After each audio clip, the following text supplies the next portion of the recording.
Good evening बच्चों। मैं Soni Kataria make it easy skills पे आप लोगों का स्वागत करता हूं।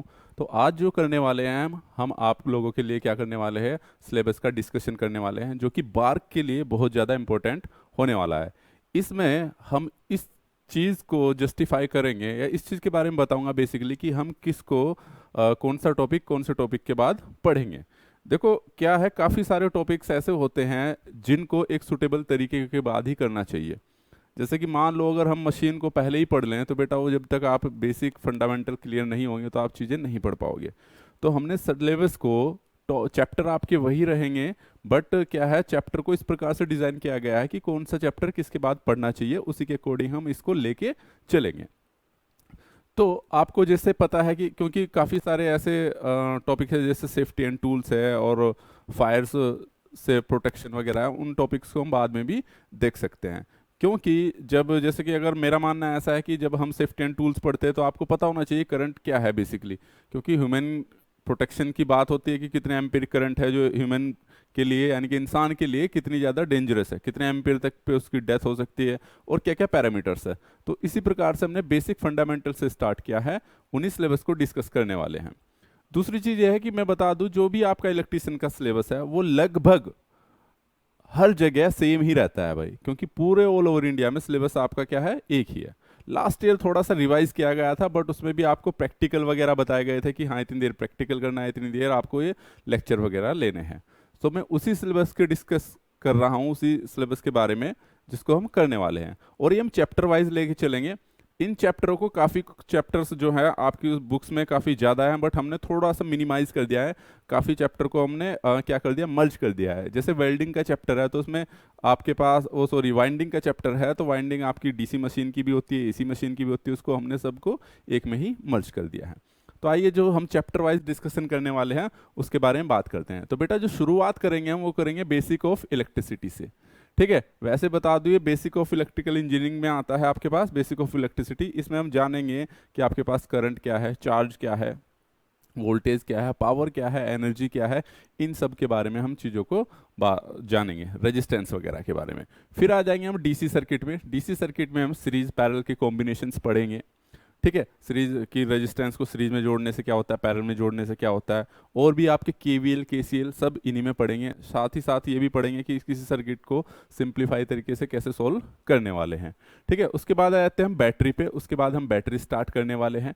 बैटरी में आप देखोगे कि कौन सी बैटरी कितनी देर में चार्ज हो रही, कौन सी डिस्चार्ज हो रही, इसमें सेल बीसी में आपके कवर हो जाएंगे। ठीक है, कौन सी प्रोसेस अच्छी है चार्जिंग की, कौन सी अच्छी नहीं है, इन सब के बैटरी के बारे में आप ओवरव्यू पढ़ने वाले हो। एसी सर्किट जो कि आपका बहुत इंपॉर्टेंट होने वाला है, क्योंकि आपके पास आगे ट्रांसफार्मर, ऑल्टरनेटर या जितने पावर सिस्टम पढ़ते हो बेटा, जब तक आपके एसी के कॉन्सेप्ट क्लियर नहीं होंगे तब तक आप आगे कुछ नहीं कर पाओगे। तो बहुत बेसिक बेसिक कॉन्सेप्ट लेके चलेंगे और साथ ही साथ इनके न्यूमेरिकल भी करते चलेंगे। जैसे कि मैंने आपको पहली वीडियो में बताया है कि उसमें हम जो थ्योरी करेंगे, थ्योरी के साथ साथ ऑब्जेक्टिव क्वेश्चन भी करते चलेंगे। फिर आपको प्रैक्टिस के लिए कुछ पीडीएफ दे देंगे जिसमें आपका थोड़ा इम्प्रूवमेंट हो। ओके, एसी सर्किट के बाद हम बात करेंगे डीसी मशीन की। डीसी मशीन में बेटा हम डीसी जनरेटर पढ़ेंगे, उसके बाद डीसी मोटर पढ़ेंगे। इन दोनों को हम एक साथ भी पढ़ सकते हैं, ठीक है, बट कॉम्प्लिकेशंस ना हो इस वजह से, क्योंकि ये दोनों कंस्ट्रक्शंस के आधार पे तो दोनों एक जैसे ही होते हैं, बट कॉम्प्लिकेशंस ना हो तो उसके बाद हम डीसी जनरेटर को पढ़ेंगे पहले और फिर बाद में डीसी मोटर को। तो उसके बाद में हम आ जाएंगे 7 नंबर पे बेटा एसी मशीन्स में। अब एसी मशीन्स में भी हमने पार्ट्स को क्या कर दिया है, डिवाइड कर दिया गया। इसमें पहला जो टॉपिक पढ़ेंगे हम ट्रांसफॉर्मर पढ़ेंगे। एसी मशीन में क्या पढ़ेंगे, ट्रांसफॉर्मर। ओके, ट्रांसफॉर्मर के बाद बेटा पढ़ेंगे हम इंडक्शन मोटर। कौन सा, 3 फेज इंडक्शन मोटर, चैप्टर 8 में जो पढ़ेंगे हम induction motor. Okay, 3 phase induction motor है, इसमें मेरे पास सिंगल फेज भी मोटर आ जाता है, सिंगल फेज इंडक्शन मोटर, ये हम पढ़ने वाले हैं। ये एसी मशीन्स में आ गया आपके पास। अब अगर मैं बात करता हूं किसकी, इसके बाद जो इंडक्शन मोटर के बाद जो हम पढ़ने वाले हैं, एसी मशीन में आया था आपके पास ऑल्टरनेटर। ये 9 नंबर हो गया था ना आपका, चैप्टर 9 तक बेटा। हाँ ठीक है। और तो 10वें में हम पढ़ेंगे, चैप्टर 10 में पढ़ेंगे हम ऑल्टरनेटर। ऑल्टरनेटर और जनरेटर में हम डिफरेंस भी पता करेंगे कि दोनों में अंतर क्या होता है ना। ये इंटरव्यू के टाइप का सवाल है बेटा, आपके इसमें स्किल टेस्ट में पूछा जा सकता है क्योंकि काफ़ी लोगों को नहीं पता रहता। ठीक है, चलिए ऑल्टरनेटर के बाद हम इसमें बेटा आ जाता है सिंक्रोनस मोटर। सिंक्रोनस मोटर, तो यहां तक आपकी क्या है, मशीन का पार्ट ऑलमोस्ट कंप्लीट हो जाएगा। स्पेशल पर्पस मोटर भी आएगी आपके पास जिसमें स्टेपर मोटर वगैरह है। Special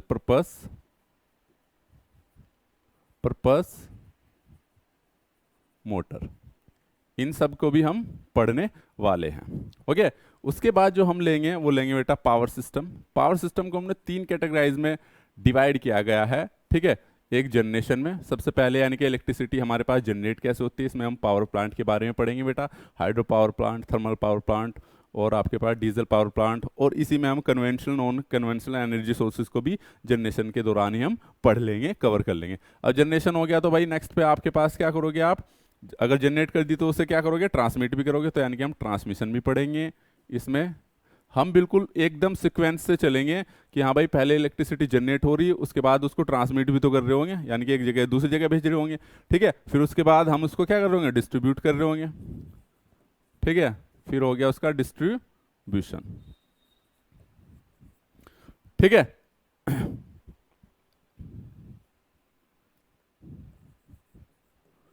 distribution. ठीक है, अब डिस्ट्रीब्यूशंस ये यहाँ पे आपके पास कौन सा आता है, आपके पास पावर, ये यहाँ पे लगभग आपका पावर जो जनरेशन ट्रांसमिशन डिस्ट्रीब्यूशंस का जो चैप्टर है वो समाप्त हो जाएंगे। फिर इसमें नेक्स्ट में पढ़ेंगे हम बेटा सर्किट ब्रेकर। सर्किट ब्रेकर, ठीक है, उस चैप्टर के बाद हम सर्किट ब्रेकर में रिले आ जाएगा। ठीक है, और प्रोटेक्टिंग डिवाइस में, इनमें सर्किट ब्रेकर में फ्यूज बहुत ज़्यादा इंपॉर्टेंट है, इन सब के बारे में भी हम डिस्कस करने वाले हैं। ठीक है, और अगर कोई जो जैसे कि मैंने बताया कि इन सब जो आपके पास चैप्टर है इनको हमने क्या कर दिया है, बेसिकली मर्ज कर दिया गया है काफ़ी सारे जो चैप्टर है, क्योंकि आपकी जो चैप्टर में लगभग टोटल मिला के देखा है तो बेटा 50 के अराउंड चैप्टर है आपके पास।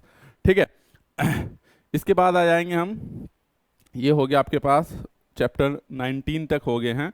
ठीक है, ये चैप्टर वाइज लेके चलेंगे हम। उसके बाद पढ़ेंगे बेटा हम 20 में EMI यानी कि इलेक्ट्रिकल मेजरिंग इंस्ट्रूमेंट। इसमें हम सारे आपके voltmeter, ammeter, voltmeter और एनर्जी मीटर इन सब के बारे में डिस्कस करेंगे, और साथ ही इनकी रेंज कैसे बढ़ाते हैं, और ये PMMC टाइप और ये क्या बोलते हैं मूविंग आयरन टाइप, इन सभी के बारे में हम डिस्कस करने वाले हैं मेजरमेंट में। तो पूरी मेजरमेंट हम बेसिकली क्या है इसी में पढ़ेंगे। ठीक है बेटा, फिर नेक्स्ट में आ जाते हैं हम आपके पास, ये आ जाते हैं आपके पास यहाँ पे आ जाते हैं आपके पास वायरिंग। ठीक है, वायरिंग भी आती है बेटा आपके पास। नेक्स्ट आ जाता है, ठीक है, वायरिंग के बाद वेल्डिंग, ये भी पढ़ेंगे।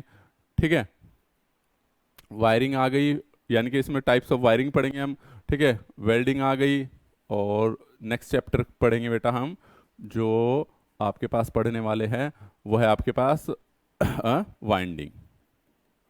ठीक है, वाइंडिंग आपकी डीसी और एसी दोनों टाइप की वाइंडिंग हम पढ़ेंगे कि डीसी मशीन में कैसे की जाती है और आपके पास एसी मशीन में कैसे की जाती है। ठीक है भाई, फिर नेक्स्ट जो टॉपिक रहने वाला है आपके पास उसमें पढ़ेंगे बेसिक इलेक्ट्रॉनिक्स। बहुत ज़्यादा क्वेश्चन आते हैं बेटा इससे भी। बेसिक इलेक्ट्रॉनिक्स, बेसिक इलेक्ट्रॉनिक्स में आप सिंपल सेमीकंडक्टर फिजिक्स पढ़ोगे, पीएन जंक्शन डायोड पढ़ोगे और ट्रांजिस्टर पढ़ोगे। ठीक है, नेक्स्ट टॉपिक जो रहेगा आपके पास, इसमें हम पावर इलेक्ट्रॉनिक्स का नाम दे रहे हैं इसको, जो कि आपके पास अलग ही चैप्टर है जिसमें SCR, डायक, ट्रायक, UJT वगैरह ये सब हैं इसमें। तो हम इसको यहाँ पे पावर इलेक्ट्रॉनिक्स का नाम दे रहे हैं जिसमें हम ये सारे क्या बोलते हैं पढ़ेंगे। बेसिकली ये पावर इलेक्ट्रॉनिक्स या इंडस्ट्रियल इलेक्ट्रॉनिक्स के नाम से भी जाने जाते हैं इस वाले कंटेंट को। ठीक है, क्योंकि बेटा ये सारे जो टूल्स है पावर को कंट्रोल करने में यूज़ किए जाते हैं। स्मॉल पावर का यूज़ करते हैं हम बाकी हाई पावर को कंट्रोल करने के लिए। ठीक है, ये हो गया आपके पास पावर इलेक्ट्रॉनिक्स हो गया आपके पास। और नेक्स्ट है आपके पास डिजिटल इलेक्ट्रॉनिक्स बेटा, चैप्टर 26 में हम डिजिटल इलेक्ट्रॉनिक्स को पढ़ने वाले हैं। ठीक है, नेक्स्ट टॉपिक है आपके पास इल्यूमिनेशन, यानी कि जिसको आप प्रकाश बोलते हैं। ठीक है, इस टॉपिक को पढ़ने वाले हैं हम। और जो है आपके पास नेक्स्ट जो टॉपिक रहेगा 28, वो रहेगा safety and health. In topic को हम बाद में करेंगे। आपकी बुक्स में देखा जाए तो टॉपिक जो है आपके पास पहले ही दे रखे हैं। तो पहले देने का मतलब ये है कि भाई सेफ्टी प्रोटेक्शन वगैरह, लेकिन ऐसा ज़रूरी नहीं कि पहले ही पढ़े, हम बाद में पढ़ सकते हैं। क्योंकि जब हम इनको बाद में पढ़ेंगे तो बेटा उसमें हम बताएंगे कि हाँ भाई कि क्या कारण है कि उसको रबिंग की जाए, ताकि आपकी जब कहते हैं ना कि हाँ इंसान को ज़मीन पर लिटा देना चाहिए, तो उसका फ़ायदा तभी होगा जब आपके इलेक्ट्रिसिटी के कॉन्सेप्ट भी क्लियर होंगे। ठीक है भाई, नेक्स्ट जो आ जाता है आपके पास, इसमें आ जाता है बेटा आपके पास नेक्स्ट टॉपिक आ जाता है सोल्डरिंग। ठीक है, और चैप्टर 30 में आ जाएगा आपके पास अर्थिंग, कि कितने प्रकार की होती है और फायदे क्या है इन चैप्टर के बारे में। ठीक है भाई, और जो नेक्स्ट चैप्टर है आपके पास उसमें रहेगा आपके पास इलेक्ट्रिकल एंड इलेक्ट्रॉनिक्स मटेरियल। तो इसके अंदर हम क्या ले लेंगे, basically semiconductor materials, conductor materials और इंसुलेटिंग मटेरियल्स और मैग्नेटिज्म मटेरियल। तो ये सारे ही इसमें हमने बता दिया, मैंने चैप्टर का नाम दे दिया है। तो ये सारी चीज़ें इसमें हमने मर्ज कर दी है। क्लियर है। अब जो है आपके पास नेक्स्ट जो चैप्टर रहने वाला है बेटा, वो रहने वाला है टूल्स, जो इलेक्ट्रिकल टूल्स जो आप यूज करने वाले हैं। ठीक है, तो बेसिकली आपके पास जो चैप्टर है देखा जाए तो जो है आपके पास चैप्टर जो है वो काफ़ी सारे बैठते हैं, बट मैंने बताया कि जैसे कि इनको मर्ज कर दिया गया है। अब इसमें 2-3 टूल्स और हैं जो कि रह गए आपके पास, जैसे CRO, एक चैप्टर CRO हो जाता है आपके पास। और जो कुछ पार्ट्स है ये आपके पास जो 34 जिसको बोल देते हैं हम एम्पलीफायर, ये भी आपके बेटा सिलेबस में है। ठीक है, तो एम्पलीफायर में ओप एम्प वगैरह भी, ये सब भी हम इसी में इंक्लूड कर देंगे। तो बेसिकली टोटल मिला के 1-2 अगर कोई टॉपिक रह गया होगा तो वो तो हम कॉन्वोकेशन करते रहेंगे एक दूसरे के साथ, और जो कुछ छूट जाएगा तो इनकेस वो आप मुझे मैसेज करके बता ही दोगे सर वो वाला चैप्टर रह गया है।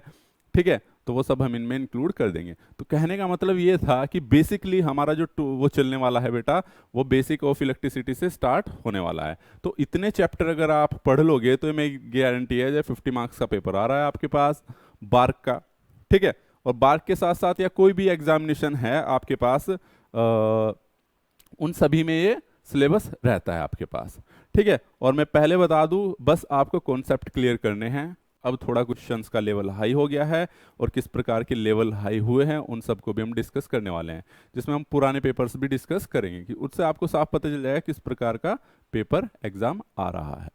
ठीक है, तो ये एक छोटा सा इंट्रोडक्शन था आपके पास कि भाई हम किस प्रकार इस सिलेबस को लेके चलने वाले हैं बेटा। ठीक है, इन केस अगर कोई मेरे से चैप्टर छूटा भी है, क्योंकि मैं बता दूं आपको ऐसा लग रहा होगा क्योंकि आपकी बुक्स में 50 के अराउंड चैप्टर दिए गए हैं। ठीक है, तो मैंने बताया कि इनको हमने थोड़ा मर्ज कर दिया गया है, तो इसी प्रोसेस को हम आगे बढ़ाते हुए चलेंगे, लेकिन इसी में हम सब कुछ कवर भी कर लेंगे। तो हम इन चैप्टर के वाइज चलेंगे, चैप्टर वाइज चलेंगे इन सारे टॉपिक्स को लेके। ठीक है, और आपके कॉन्सेप्ट क्लियर करते चलेंगे। और ये पहले 2-3 सब्जेक्ट जो है बेटा बेसिक इलेक्ट्रिकल और ये मशीन्स और पावर सिस्टम, ये बहुत ज़्यादा इम्पोर्टेंट है आपके पास। ठीक है, ये इसलिए इम्पोर्टेंट है क्योंकि कॉन्सेप्ट ही आपका तभी क्लियर होगा। बेसिक इलेक्ट्रिकल के बाद ही तो आप भाई मशीन पढ़ पाओगे, और मशीन पढ़ोगे जब आप ऑल्टरनेटर जनरेटर पढ़ लोगे, ट्रांसफॉर्मर पढ़ोगे, तभी आप पावर सिस्टम पढ़ने में फ़ायदा भी है। तभी तो पता चलेगा जनरेशन कैसे हो रहा है और वोल्टेज कैसे स्टेप अप हो रही, स्टेप डाउन हो रही। तो जब तक मशीन नहीं पढ़ोगे तब तक आपका पावर सिस्टम पढ़ना बिल्कुल बेकार है। ठीक है, so all the very best, मिलते हैं नेक्स्ट क्लास में बेटा। और आप अपने दोस्तों को शेयर कर दीजिए, चैनल को सब्सक्राइब कर लीजिए, और इसी चीज़ों को हम आगे बढ़ा देंगे। ठीक है, तो क्लास जल्दी आपकी कल से स्टार्ट हो जाएगी, ओके, और आप कंटिन्यूस बने रहिएगा। साथ ही साथ अपने नोटबुक उठा के रखिएगा जिसमें कि हम क्वेश्चंस को क्या है आप नोट्स बनाते चले, और जो आपकी क्यूरीज हो वो आप मेरे से कॉल के ज़रिए मैसेज के ज़रिए पूछ सकते हैं। ऐप वगैरह और सब आपका नीचे लिंक में दिया गया है। तो thank you so much, all the very best.